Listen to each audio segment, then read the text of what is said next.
Jumpa lagi di Mix Channel Indonesia. Mungkin kalian pernah menonton video yang berjudul Russian Sleep Experiment. Mungkin juga kalian berpikir kalau eksperimen itu nyata dan benar-benar terjadi. Saya akan jabarkan kalau itu adalah hoax. Cerita itu berasal dari creepypasta, yaitu cerita horor fiksi yang dibuat dan dibagikan di internet, bukan laporan sejarah atau ilmiah. Cerita ini pertama kali diposting sekitar tahun 2010 di situs Creepypasta Wiki oleh pengguna anonim. Russian Sleep Experiment. Horor pertama, keheningan tanpa bukti.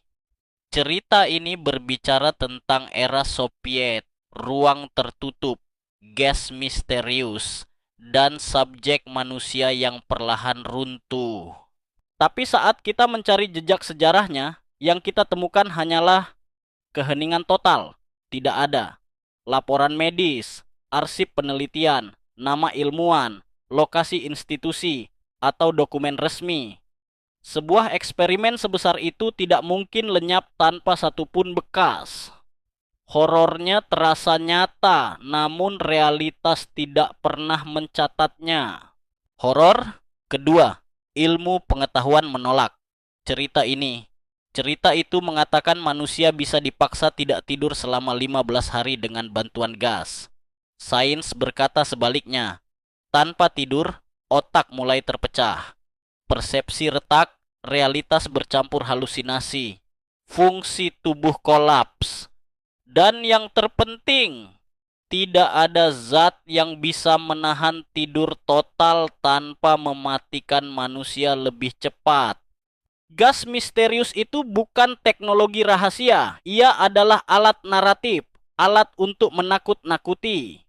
Horor ketiga, gaya cerita yang terlalu indah untuk ilmu. Perhatikan dialognya, perhatikan kalimat-kalimat filosofisnya, perhatikan klimaksnya yang puitis. Itu bukan bahasa laporan medis, itu bahasa cerita horor. Ilmu tidak menulis untuk membuat pembaca merinding. Ilmu menulis untuk membosankan, dan justru di sanalah kebenaran tinggal. Lalu, seperti apa eksperimen tidur yang benar-benar terjadi? Disinilah perbandingan pentingnya. Eksperimen nyata. Kasus Randy Gardner 1964. Pada tahun 1964, seorang remaja Amerika bernama Randy Gardner secara sukarela tidak tidur selama 264 jam, 11 hari. Eksperimen ini diawasi ilmuwan, dipantau dokter, tanpa gas, tanpa ruang tertutup, tanpa penyiksaan. Institusi yang terlibat termasuk Stanford University. Apa yang terjadi? Bukan menjadi monster, bukan kegilaan brutal. Yang terjadi adalah halusinasi visual, gangguan bicara, paranoia, kehilangan fokus, penurunan memori, dan begitu ia diizinkan tidur, tubuhnya pulih secara bertahap. Tidak ada kematian, tidak ada kegilaan permanen. Inilah realitas deprivasi tidur, sangat mengerikan.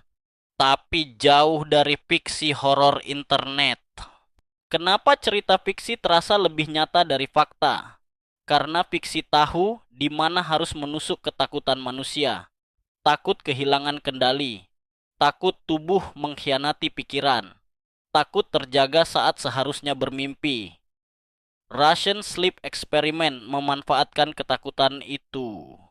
Bukan sebagai sejarah, melainkan sebagai cermin psikologis. Kesimpulan akhir, Russian Sleep Experiment tidak pernah terjadi. Karena tidak tercatat oleh sejarah, tidak diakui oleh sains. Yang nyata bukan eksperimennya, melainkan ketakutan kita sendiri terhadap malam yang terlalu panjang dan pikiran yang tidak pernah diberi kesempatan untuk tidur. Cukup sekian dulu. Terima kasih atas perhatiannya.